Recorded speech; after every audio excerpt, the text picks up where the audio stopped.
Right. How death occurs and how the soul is placed in the body of an infant.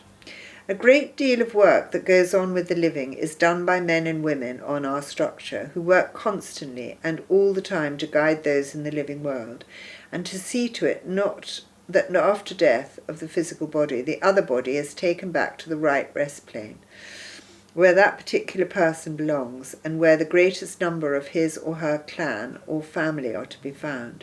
This is the best way to ensure some sort of happiness for everyone.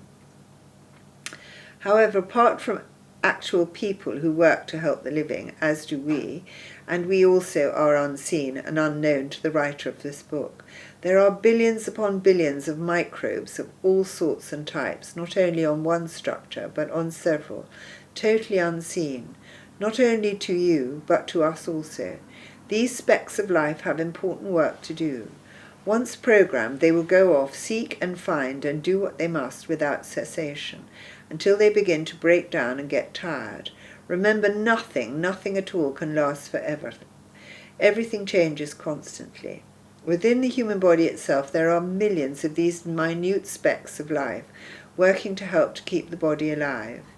They are also to be found in the bodies of animals. Once the physical body dies, wherever it might be, and if it is not detected by fond relatives and friends, the body itself releases microbes quite automatically. This is all part of the death process, and these will find their way to a sort of central control system, which works the same for every living planet.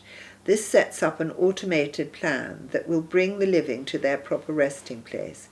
Very often loved ones, long since dead and known to the dying, are sent to help them to make the ends of their lives easier and less painful and lonely. In birth, it acts in much the same way. Once an ovary has successfully mated with a male sperm, the female body emits millions of these unseen microbes, which find their way unaided to the right part of the control system. These microbes are all different. They are composed of the skin cells and scraps of bone tissue for each individual living person, and the way in which the womb works, inducing life, fits into the complex network which creates life for each planet. These different microbes are emitted constantly until the right moment for the fusion of the soul or entity has come. This is generally at around 12 to 14 weeks, after successful fertilization has taken place, and the little embryo is ready to receive the entity. In the meantime, other microbes, programmed in the vast computer that governs life on a planet, work to find the right soul for each birth. Once this is done, these special microbes will carry the minute speck of the soul, that is the form, which we all take when we are without a body, back to the forming embryo in the new host mother. The extraordinary way that the soul then begins to work on the living flesh for both structures is not fully understood, but work it does to restore the unborn person to life, in a body as nearly right for the inner entity as can be achieved with the material available. Only humanity on the living planet can produce and create new life and new bodies, and we hope in the future with this knowledge the living will give greater thought to the sorts of children they will bring into the world.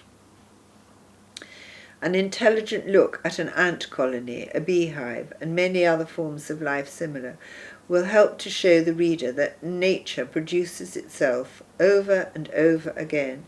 Even the human body is pre-programmed and full of microbes which must work constantly, each to its special task to keep the body functioning with information from the brain, which is after all the powerhouse and central control system of the body.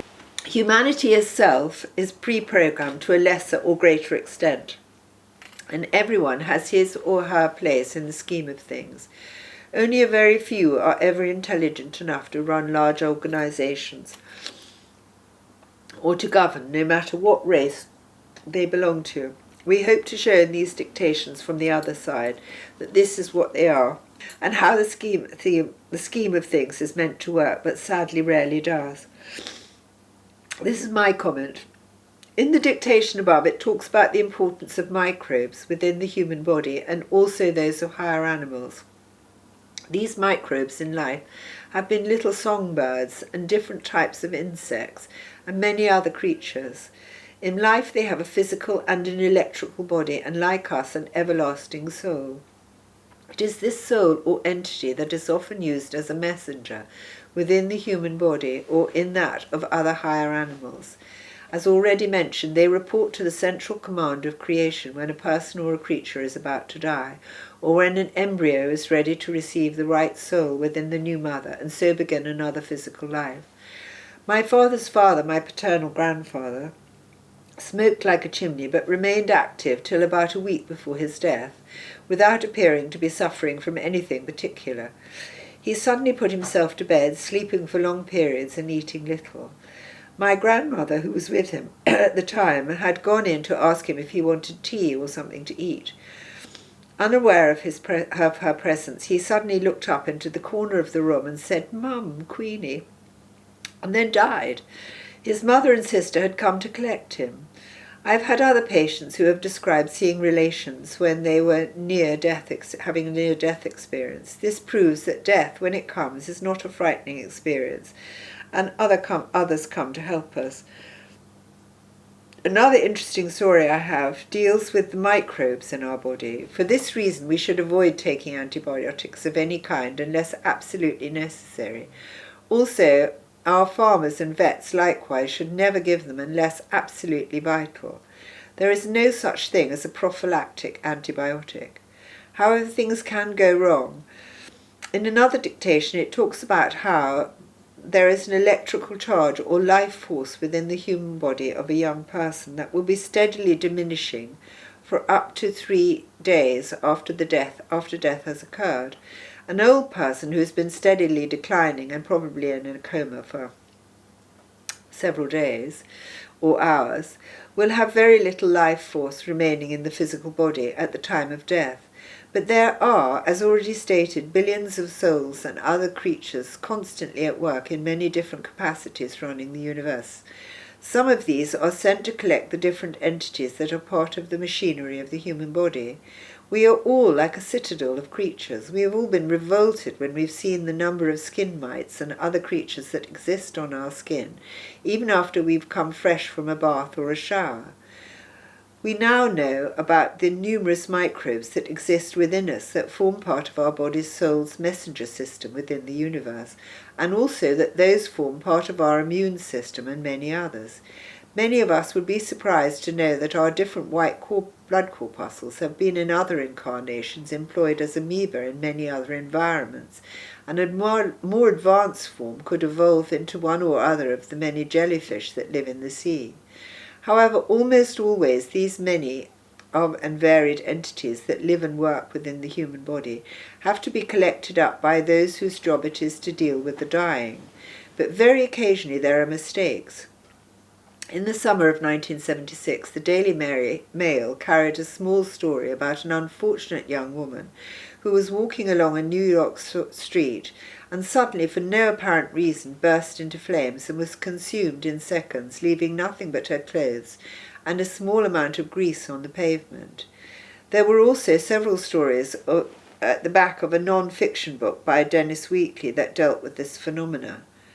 Among these stories was an account by a Catholic priest. He had been praying in the vestry of his church when he looked down and saw flames coming through his cassock over one thigh. He beat them out, only for them to begin again. This time he ran from the church into the vicarage, still beating his leg. Once inside, the flames stopped. Then he noticed that his cassock was not burned, but he had a scar on his thigh ever afterwards. The explanation for this strange happening is that in both the above cases, the microbes within a dead body had not been adequately dealt with. Consequently, knowing that they could not exist without their host body, they rushed to find another. But both the priest and the unfortunate American woman had their own microbes, so once another group tried to enter their body, they fought them off, and the energy generated killed the poor woman and badly shocked the priest.